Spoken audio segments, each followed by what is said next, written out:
Hello, welcome back to the channel. Today I'd like to take you through this 70E. This is probably the most highly customized boat I've ever been a part of. This video is going to be rather long, but I really want to show you guys the detail. I think it'll be informative for someone who's looking at this boat that's for sale, but also I think for a new build client, it'll really help you understand some of the customizations that are possible. First, I'd like to just talk about shore power. One of the options when we build a boat is, how we lay out the shore power depending on where you cruise. I think what we've done in this case makes a lot of sense here for the East Coast United States. I have a 100 amp cord, and actually in this case, my 100 amp receptacle is broken, which happens a lot. And we've gone to a Smart Y where that 100 amp cord is split into 250s, and most places have 250s. So now I've just run out one cord, and I'm using 250 amp receptacles. Now in this boat, the other thing we did, because this customer, like a lot of you, likes to go up into New England where there's pretty limited shore power and the docks aren't as nice as they are down here, we actually put on a separate 50 amp cord. So on this side of the boat, I actually have another 50 amp shore power cord that I can plug in. This would also allow you to step that 100 down to a 50, and then this one as a separate 50, so I could run on just two 50s without the Y. So maybe I have a shore power pedestal closer to this side of the boat, one closer to that side of the boat, and I can split it up however I want. So this allows you maximum flexibility. We also did some receptacles in the bow. So we have the ability to plug in a freestanding cord, 50 amp or 100 amp in the bow. All right, this boat has two things back here that are a little unusual. One is a swim step, which I'm about to show you, and it also has a freedom lift. These receptacles here for arms, and we can put the dinghy back here.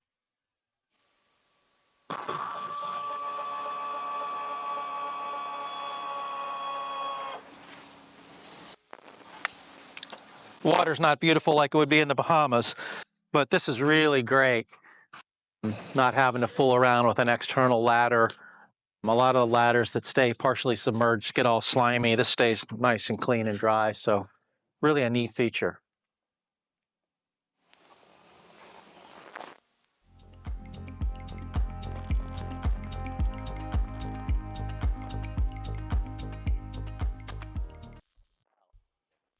These cap rails, sometimes they're teak, sometimes they're painted. This customer wanted carbon fiber, so this is carbon fiber with a clear Awlcraft 2000 finish on it. Really a nice sporty look. Again, these handrails, they can be teak or they can be stainless. Most of my clients are going to stainless now. It's less maintenance. It's also nice because I can tie a fender directly to it. Well, come on aboard.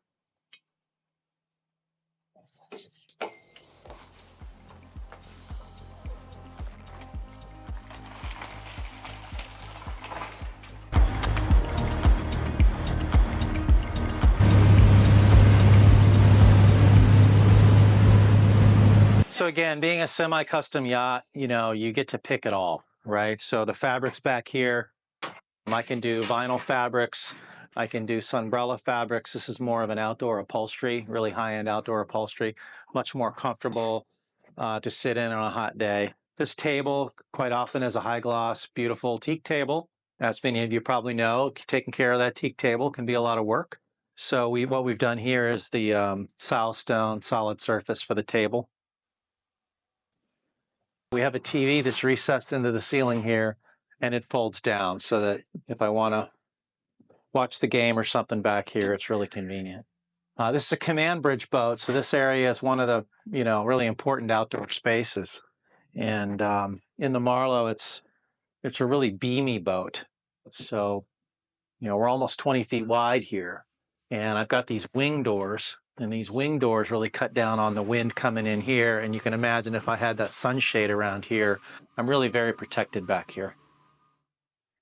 All right, let's go inside.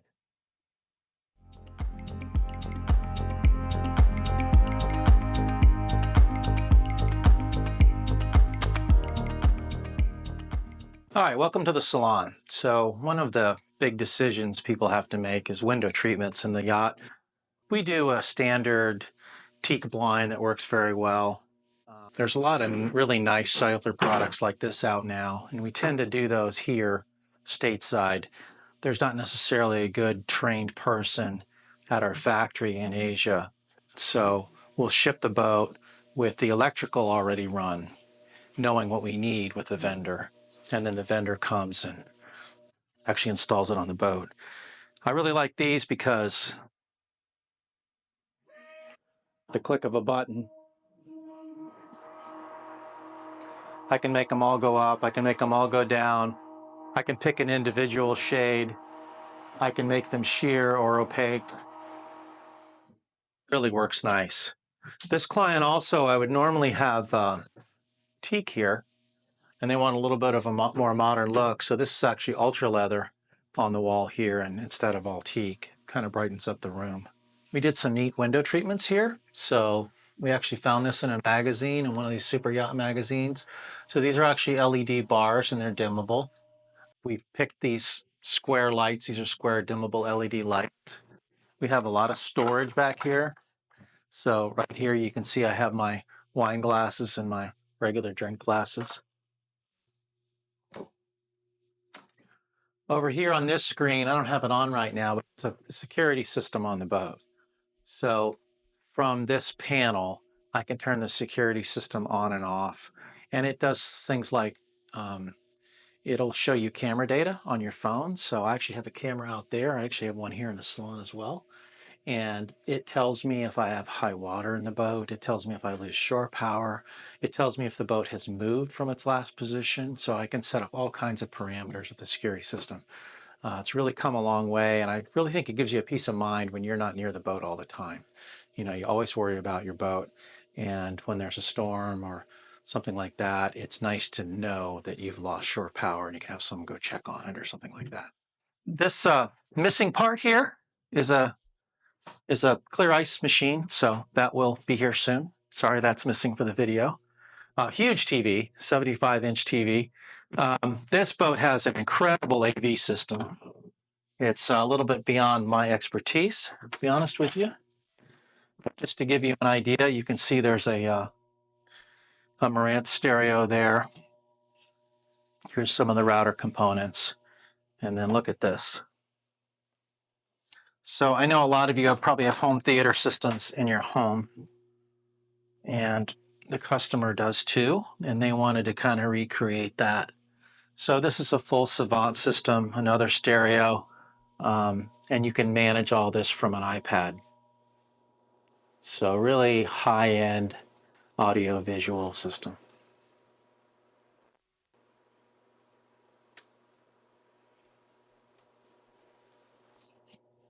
I love the way they provided access here. So many boat builders, it's an afterthought, but again, we knew we were going to do this when we built the boat, so it was designed to fit. There's actually one more component I want to show you. So again, more of the AV system. Now, as a custom builder, we're happy to do these kinds of things. There's a lot of work involved. You know, we had to figure out air circulation. We had to make sure this had its own proper AC and DC voltages, whatever it needed. And all these racks and components were shipped to the factory, so we knew it was all going to fit and be built properly.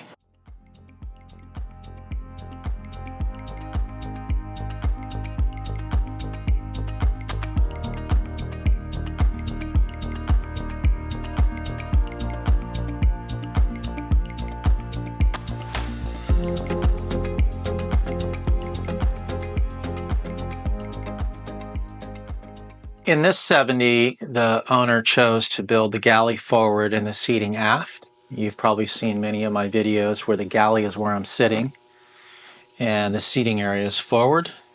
No wrong answer here. I think that you get more countertop space and more working surface when the galley's forward like this. And I do like when I'm sitting here, I'm looking forward through the windows.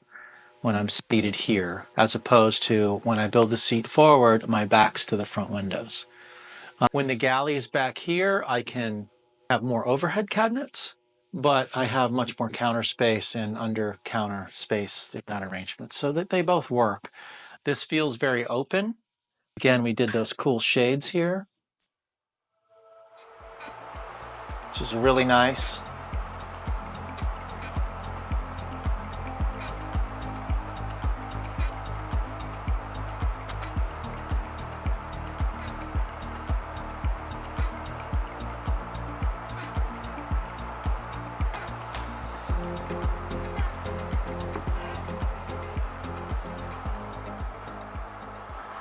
All right, let's go through the galley. I don't want to go into too much detail here, but I want you to understand, what appliances are on board and everything.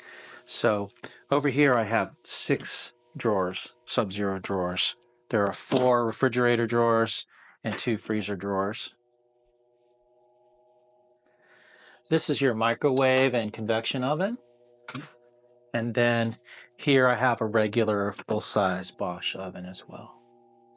Again, semi-custom boat, so the customer decided all of this. They decided which model oven we had. One of the challenges with the galley forward is how do you vent out, right? So we did this. It's really nice. So this is like you would have on an island in your home, where it sucks the cooking smells and heat out of the boat while you're cooking. In this corner, it's kind of a dead corner. You can't really reach it from here. I have just a little storage area. It's great for bread and things like that. And there's great storage. The toasters and pots and pans and all that stuff's on slide-out shelves. And over here, I've got a full-size dishwasher. That's a really nice Bosch dishwasher, just like you have at home. Trash is here, silverware's there. This is a really neat thing I'd never seen before. It's called Zip Hydro Tap. It's filtered cold water, refrigerated water, like a water fountain. It's carbonated water, so you don't have to have seltzer water on board because it makes its own. And it's boiling hot water for like coffee and tea and things like that. So really neat. I can't imagine how many bottles of stuff this one device is going to be able to eliminate on the boat. All right, let's go up to the flybridge, and I want to kind of give you a pretty good overview of the helm area. Come on up.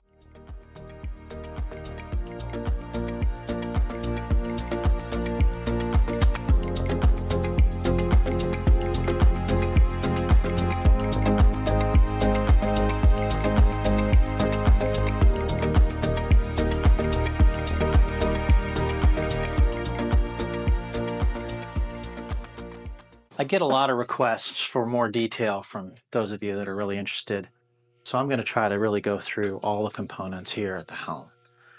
Probably the most important component, of course, is your multifunction chart plotter. And these are all good now, whether it's Garmin or Raymarine or Frono, they're all great. They all do pretty much the same thing. They all work pretty much like your iPhone. Don't sweat the details. I will say that if you had an older boat, you probably had certain screens that did certain things, where only this screen was on the radar and this was the chart plotter and this one had the depth finder on it. It's not like that anymore. All this stuff's on the network, and I can pretty much pull up anything on any screen, and I can split these screens however I want. So the electronics has gotten much easier, much more reliable. I think your learning curve, if you haven't had a yacht like this, is probably 3 or 4 trips. You're going to be very comfortable panning and zooming around the charts and turning stuff on and off. When I'm running the actual boat, you can put engine display data here, but these bigger engines come with their own displays. And those displays show you the RPM, the engine load, the coolant temperatures, all the things you really need to see. And of course, you can repeat that data up on the screen. What do I look at when I'm really running the boat? I mainly watch the temperature and make sure the engines aren't overheating. That's probably the most critical thing, because these these engines are seawater cooled, and that seawater cooling system is subject to getting barnacles in it, and the seawater supply side of the boat can be restricted, and then that lets the engine get warmer than it should. So the most important thing I watch is coolant temperature. Of course, you look at oil pressure and all that kind of stuff.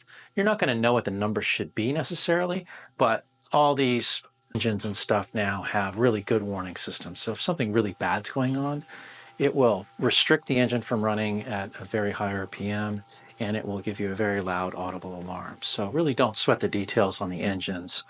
If I'm on a long trip, I tend to write down my basic parameters every hour. So if I was moving this boat 1,000 miles and we were, running 24 hours a day, I would have a logbook here at the helm, and I would write down my coolant temperature, my oil pressure, my engine load.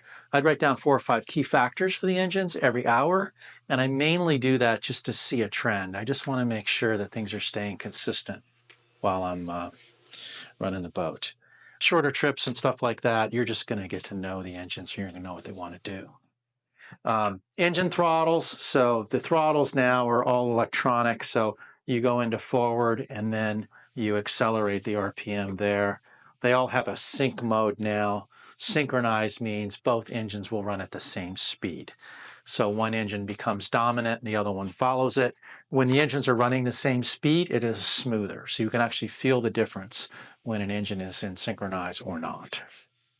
I have thruster control right here. So these are very powerful electric thrusters on this boat. We can do electric or hydraulic. I'll help you with that debate when the time comes. I actually prefer large electric thrusters below about 100 feet. They just have more torque initially. These also have what's called a hold function, where when I'm docking, I can say, put it at 20% power and hold it there. And now when I'm trying to tie up the boat, it'll keep just a little bit of pressure on those fenders while I tie up the boat. Really nice feature. This right here, you've seen me use, and probably in some of the other videos, the yacht controller. This lets me walk around and use those thrusters and these engines so that I can do this from the dock. I can do this from the bow or the stern. So this really lets you run the boat, if not single-handed, with a very small crew. Other displays here are engine room cameras. I have 3 of them down there. The engine room cameras have gotten so good now, I'm pretty comfortable not doing quite as many engine room checks. I tend to, of course, I do an engine room check when I start. I get going, and especially if I'm going to run fast for any length of time. After I first run fast for about 10 minutes, I like to keep it going fast. I like to go in there with my headphones on and look around the engine room under high load, high RPM. You're not going to see a problem till it's too late if you don't do engine room checks pretty consistently. You don't want to get a low oil warning because you've lost all your oil, or a low coolant warning because you've lost all your coolant. You want to find those things as they're happening. And that's really why you do engine room checks, to head off a problem early on. So I look for coolant leaks, I look for oil leaks, and I also make sure the exhaust looks normal. One of the things you really have to pay attention to in a motor yacht, especially under high load, is an exhaust leak can really raise the engine room temperature dramatically and create an unsafe condition in there. So one of the main things I'm looking at when I do an engine room check is the exhaust system. Having the cameras is great, so in between engine room checks, I'm looking at those. And then up here is kind of the brains of the operation. So I have a great diagram here, and anytime, let's make a bilge pump run. If a bilge pump keeps coming on, if I got a leak, there's a bilge pump coming on. So it's very visual when I'm here running the boat, what is happening. Some of these alarms are for high exhaust temperature. This alarm, the engine room door's open. It'll tell me if the transom door's open. So this is a great visual. It's very quick. 29, what's 29? 29 is engine room watertight door. So in 2 seconds, I can figure out what the warning is, where it is, and how to react. Here is all of my battery systems and fuel and water, so I can see my tanks. I won't go into all the detail here, but like my fuel level, let me show you my service batteries by engine bank. So those are probably the two things I watch the most. How much fuel do I have on board? And what's the battery voltage for the main house bank of the boat? These switches here are all about bilge pumps and things like that. This is actually for the waveless stabilizer system. This is an at-rest stabilizer system. This is a fairly new technology. These are electric fins instead of hydraulic fins, and that means that with shore power or with generator power, I can run these. I don't have to have the engines running. And this client told me they were in a really sloppy marina in the Bahamas this winter, and they turned these fins on, had them on for a couple of days, and all the other boats were bouncing around, and this one was just sitting there nice and still. So the at-rest stabilization is a relatively new technology, and for this size boat. And it's really working well. All the clients I have that have bought this have told me they wouldn't do it any other way. This screen here, I won't go into all the detail again here, but this is my main inverter panel. And the main thing I watch here is this little light. This little light says ACN. ACN means power's making it from the shore or the generator to the charger, which is the biggest charger in the boat for the inverter, and that's charging my house batteries. So one of the first things I do when I walk on a boat is look for this light. This light says power's making it all the way to here, which means my batteries are being charged, and that's what's running the lights and all the other systems on the boat. I have a high water alarm switch here. Of course, I always leave that on, but it is a very loud horn, and if you're sinking, you can turn off the alarm so you don't go deaf. So I typically, if I'm inshore, I'll put depth on one or speed, and you can do wind speed. So it's really up to you how you set them. This boat actually has a whole separate wind speed thing. People ask, why do I need wind speed in a motor yacht? Well, you become very unaware of the environment in here because it's so nice. It's so quiet in here. You don't realize that you're taking 18 knots from the starboard side.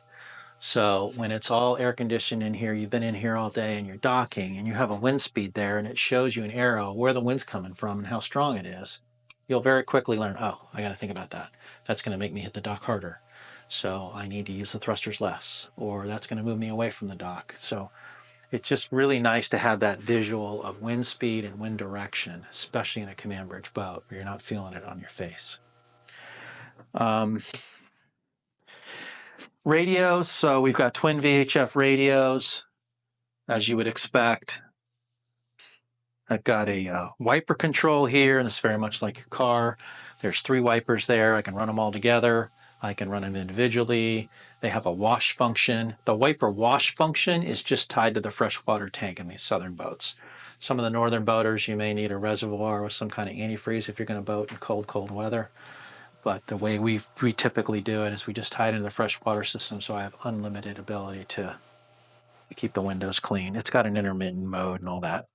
This is my searchlight. So I've got a really nice bright searchlight mounted above my head here, and I can zoom it around and make it go up and down.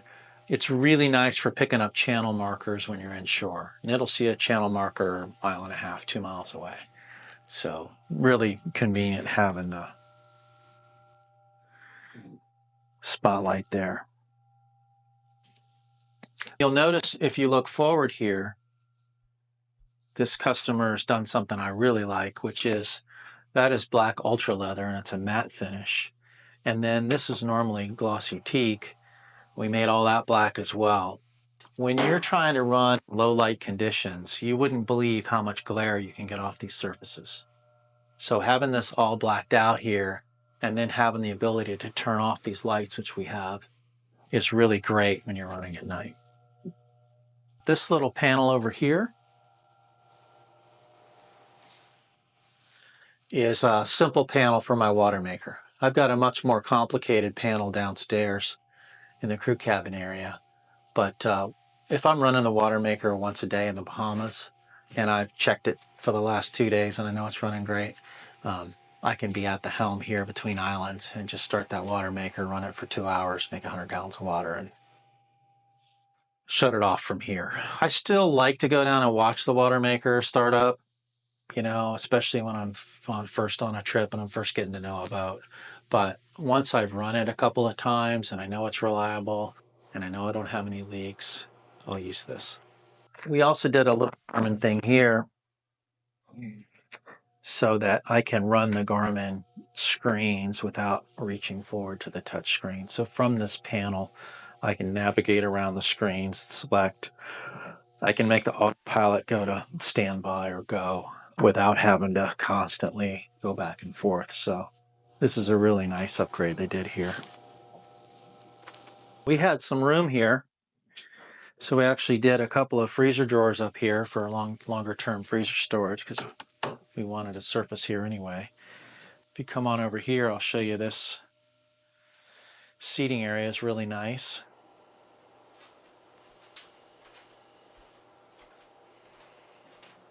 I wanted to point out too with the floor, we normally do teak and holly or teak and ebony on this whole surface, but this customer, being an experienced yachtsman, he knew that he wanted to be able to wear his shoes and go inside, go outside, and not worry about this floor as much. So we did non-skid here, and you just have to worry about it less, and I think it's a little bit safer than if I had wet feet or wet socks on a teak and ebony floor.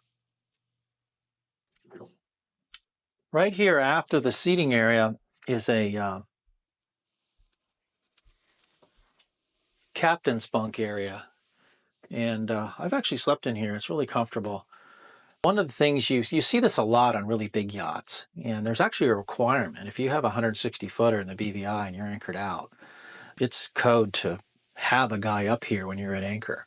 And I have found when I'm at anchor and there's any wind at all, and I'm a nervous anchorer, I tend to want to be up here too. I like to have the chart plotter on, maybe even the radar on, and I'll sleep on that couch if there wasn't a bed here. But it's really easy to lose sight of the environment when you're down in a crew cabin, down in the hull. It's so quiet down there, you don't realize that thunderstorms come up and you've changed direction and your anchor's not holding so well. So having the ability to have someone up here, whether it's you or a captain or a mate, is really nice if you do a lot of extended voyaging. I've also found when you're moving a boat for 5 or 6 days at a time, having a bed up here is really nice. I really like to have 2 people up here at night when we're running, but they don't both have to be awake all the time. But I want someone else quickly, you know, when I've got weird lights going on or there's a ship crossing and I'm not sure what I'm looking at. Having another set of eyes up here is really, really nice to have. And now this crew cabin also has a full head.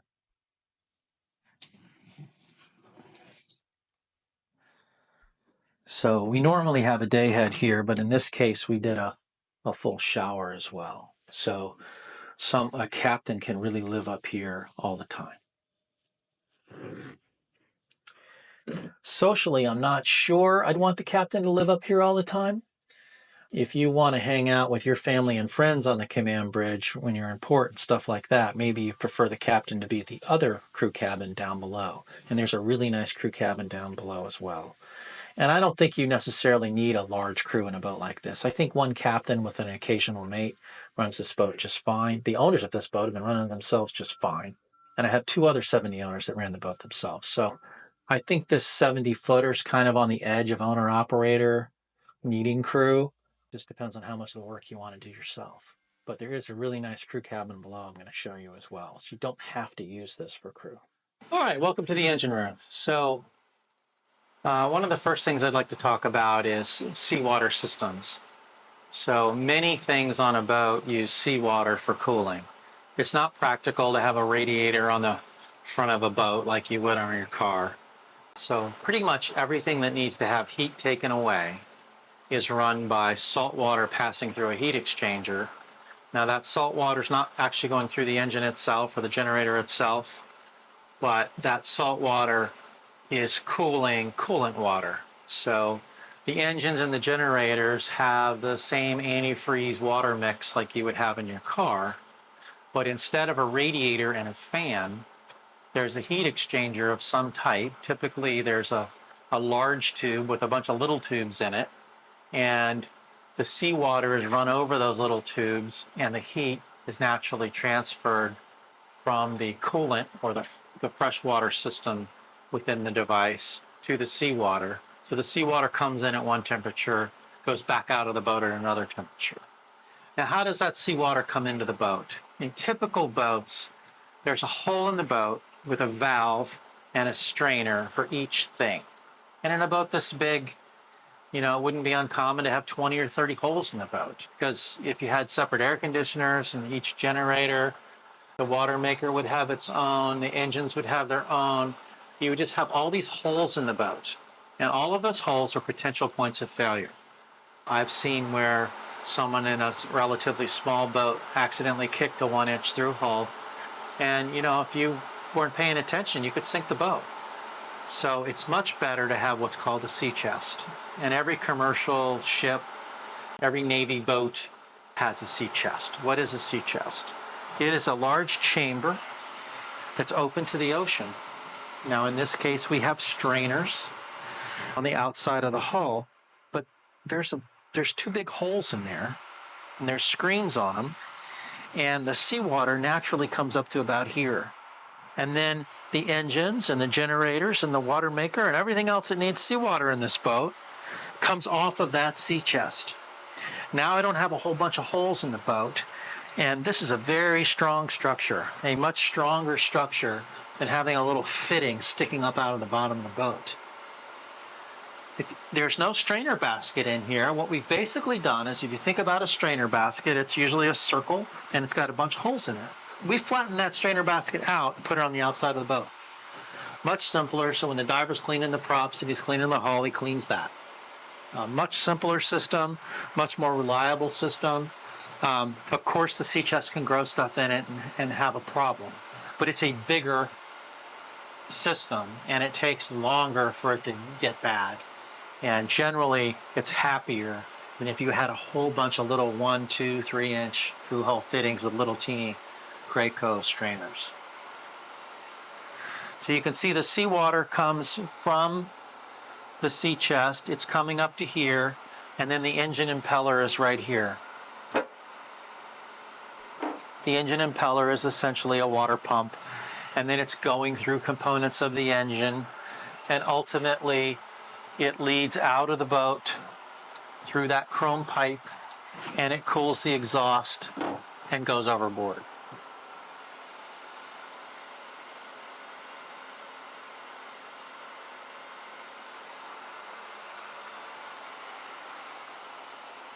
Also forward here, I want to point out, we put the coolant tanks right there. So as soon as you walk in the engine room, you can see the coolant level of the engines.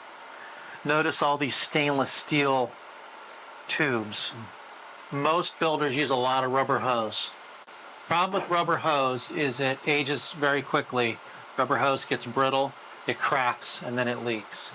Those stainless steel tubes will be great in 50 years. So we use stainless steel tubing wherever we can. Of course, we have to go to rubber in certain places where there's vibration or things are moving. You can't hard pipe everything, but we want to eliminate all the rubber hose we can. Forward here is a, I think we're 3,000 gallon fuel tank. It's one big fuel tank. Many yachts of this size will have 3, 4, 5 fuel tanks, and managing that process of transferring fuel from one tank to another is a real pain, and it's very easy to make errors doing that. I've had many customers that had different brands of boats where you accidentally ran out of fuel because you selected one that had less fuel in it than you thought. The other thing with multiple tanks is you never want to suck them dry, because then your engine loses prime. So if you have a 500 gallon tank, you probably never use more than 400 of it. Well, now there's 100 gallons in that tank you can never use, and the other tanks are the same way. So this one big fuel tank in the middle of the boat is really key. This fuel tank is also composite. It's not a metal tank. Metal tanks have all kinds of corrosion, electrolysis problems. This tank is a freestanding tank, but it's built to fit just inside the hull, and it's built to fit inside the stringers, so that there's a sump right here at the bottom. So I can use more of this tank because it's not a big flat bottom. This tank is kind of teardrop shaped so that I can use more of the fuel than I could if it had a flat bottom and it was 19 feet wide. Let's go out here and look how the water maker's installed. All right, so when we factory install this stuff, it just comes out way better than if you try to figure it out after the boat's here. So we shipped this water maker in a container for this boat. We did engineering drawings about where all this stuff was going to be. The customer got to review all those engineering drawings. And we built a shelf for this water maker. We secured the membranes right here to the bulkhead. It's really, really well done. And pretty much all the equipment in a Marlow, including these engines, is bought here in the US, put in a container, and then shipped to the factory, and it comes back as a boat. We found the only way to do quality control when we're building at the factory over there is to source everything we can from here and be very specific about how things are done. And that is the key of building a boat far away. You know, you want to use the cheaper labor of not having to build the whole boat in the US, such I don't even think we could build this boat here. The amount of teak work and stuff that we're doing, the boat would cost so much money and take so long, no one would ever buy one. But the best way to head off problems is to source components from here.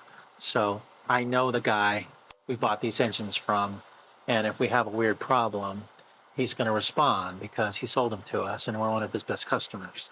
When we buy 25 water makers like this a year, we get their attention instead of buying it from Hong Kong or someplace like that. So we're doing everything we can to build a US boat in Asia. We even buy the wire here in the US. We buy the hoses here in the US. We buy the toilets here in the US and fill those containers full of stuff. And then for each boat, everything's bought for a specific boat and then comes back as a yacht. This is the stabilizer I was talking about, these new at-rest stabilizers. So it's basically a very fast responding electric servo motor.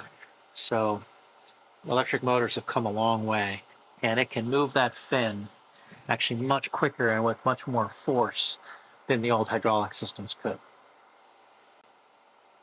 They draw about, I think it's 3.5 kW, so they do draw some energy. That energy is, you know, coming from electricity from the generator. It's not parasitic load on the engines.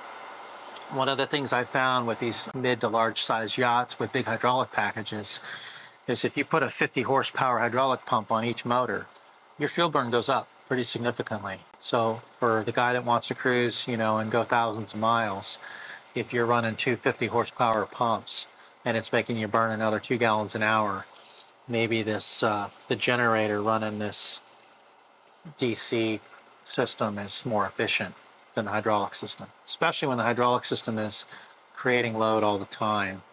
And really, you don't need it a lot of the time, but it has to be there when you do need it. My generators are right here. We've done this all different ways. These two generators actually work in parallel. It's a pretty neat system. They're Kohlers. And from the electrical panel, you say start the generator. It actually starts them both automatically. And then after a couple of minutes, it looks at the load and says, well, do I need both of you? And if not, it'll shut one off. And it shuts the one off that has the most hours on it. If one of them has a problem, of course, it runs the other one. And if the load's pretty high, it'll keep them both on. So instead of running this generator at 90%, it can choose to run that other generator and this generator, phase sync them, and run them both at 45%. So pretty neat technology. It's come a long way, and I really like it. All right, there are many options when you build a boat with shaft systems. This is probably the highest end solution. I call it the Mercedes AMG solution to a shaft system. It's definitely the best technically. It's a little bit higher maintenance than a conventional shaft system, but it eliminates many problems as well. So in a normal boat, the propeller pushes on the propeller shaft pushes on the transmission, and the motor mounts push the boat around. That's how most boats in the world work. What's happening here is this propeller shaft is pushing on a thrust bearing that's taken right here to this carbon fiber bulkhead. So all of the energy that it takes to drive this boat is taken right to these carbon fiber stringers. And All this transmission feels is torque. It doesn't feel the thrust of the prop shaft trying to come through it. So I can use a softer motor mount, and we can also put what we call a little jack shaft. So there's an intermediate shaft here, there's U-joint, U-joint, and I don't have to have this engine perfectly aligned. Actually, they don't want it perfectly aligned. They want these bearings to actually move a little bit. But the result is that, I can actually move this 38-inch propeller with my fingers. I could never do that with a cutlass bearing.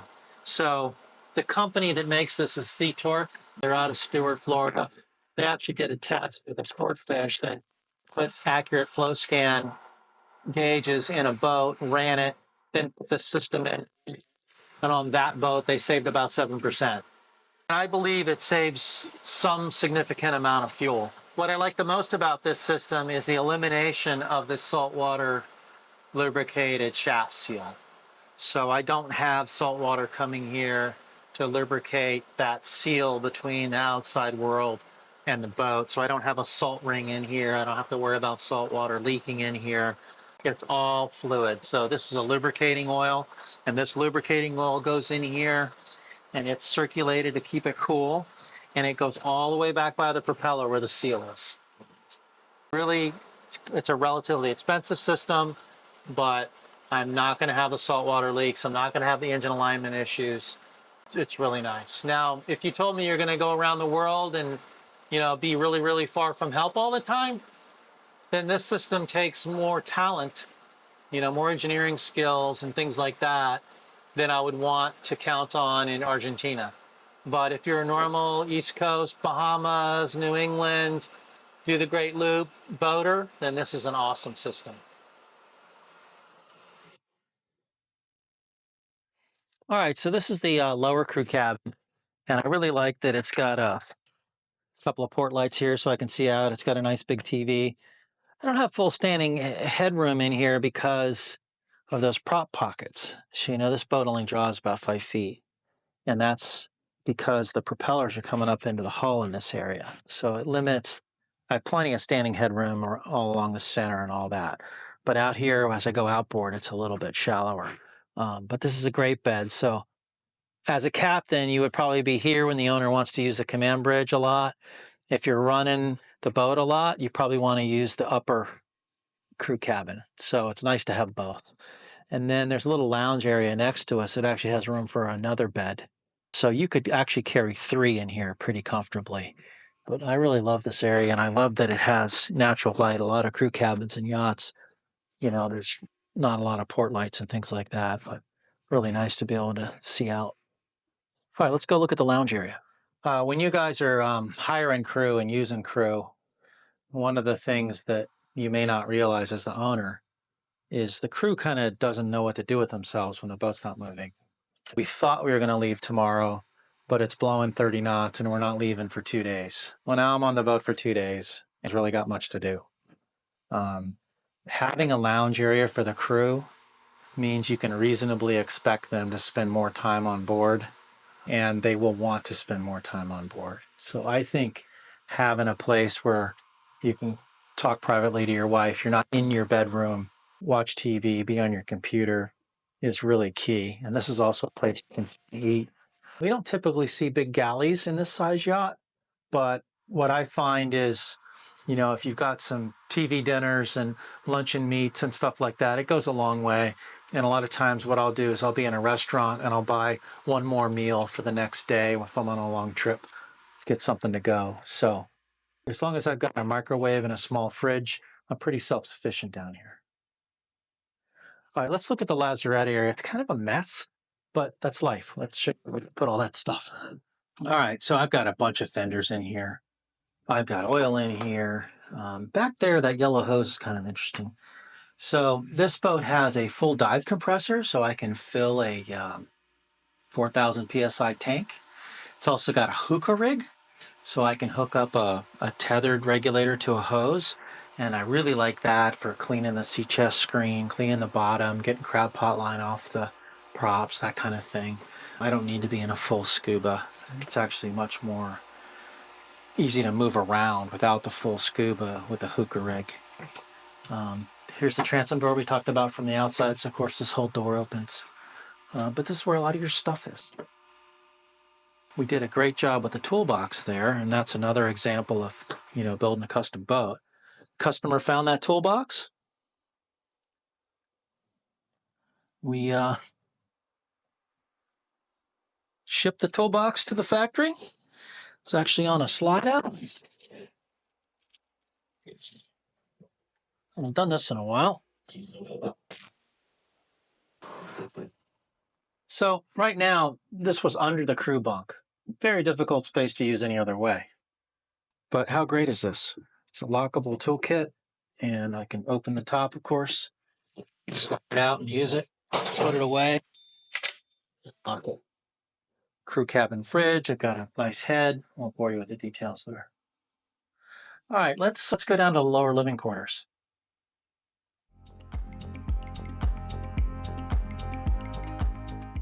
All right, welcome to the master. So a number of changes were made in here. We pushed these cabinets a little lower than we normally do so that we could build these oversized port lights. Hard to kind of tell what that means unless you're standing in here, but I can see out. And when I'm sitting on the bed, I can actually see the horizon. So it really gives you a great sense of space in here. This is called chagrin, I believe. I'm not an interior decorator, but the person that built this boat was. Really a nice kind of European look. All the drawers are beautifully done.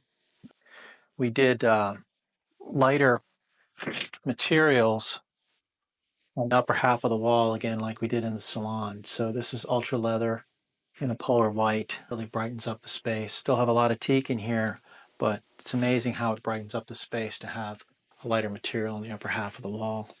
Again, custom lamps the owner found, custom headboard we designed, but all of this, including the bedspread and the pillows, was built at the factory. They did an excellent job. We often have the his and hers head in here. This owner chose to do an oversized head on one side with two sinks and then a walk-in closet area on this side. I think if you're a northern boater and you have a lot of jackets and heavier clothes, maybe the walk-in closet makes more sense. I know a lot of you southern boaters are mostly in t-shirts, shorts, and bathing suits and probably don't need that much storage. In the head, I've got a heated floor, I have a steam shower, and I have a toilet with bidet function. So really, really nice head. So it's kind of hard to tell in these videos where I am relative to the other spaces, but this doorway is on the port side of the boat. And what we did is instead of having a central hallway splitting the port starboard sides, we offset this hallway so that we could build a much larger starboard guest stateroom. There's not a lot of kids in this family anymore. I know a lot of you, the kids are growing up and even the grandkids are getting big. So it was more important for them to have a nice double or queen bed instead of the bunk arrangement. This stateroom, it's great. The key here with this arrangement is having enough width to be able to walk on both sides of the bed so you're not crawling over each other when you're getting out.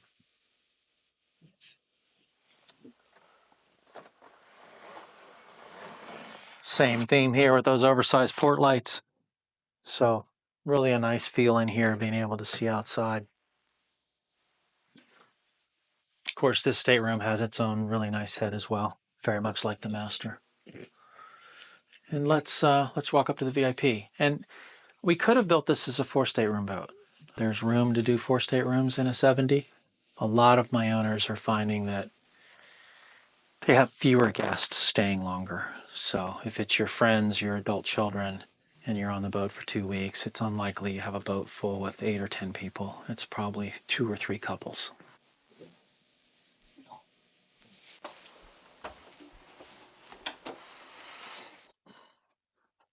VIP is a great space and it has its own head. I actually have a private head here. It's not shared with the other stateroom because I have 3 staterooms and 3 full heads with separate showers and everything. So really, really nice arrangement. Again, we've done a lot to lighten the room up with the whiter wall treatments. We have cedar-lined hanging lockers. She did a great job with a headboard. Instead of just having a teak wall there, we've got a nice mirror. And again, this head area, I've got the toilet with the bidet function and the heated floors. Really, really a nice high-end stateroom. All right, let's go upstairs to the bow. Oh, while we're here, I want you to notice how these stairs were done. This is a synthetic material, and it's much less slippery than just having a teak step. It's actually a PVC fabric inlay.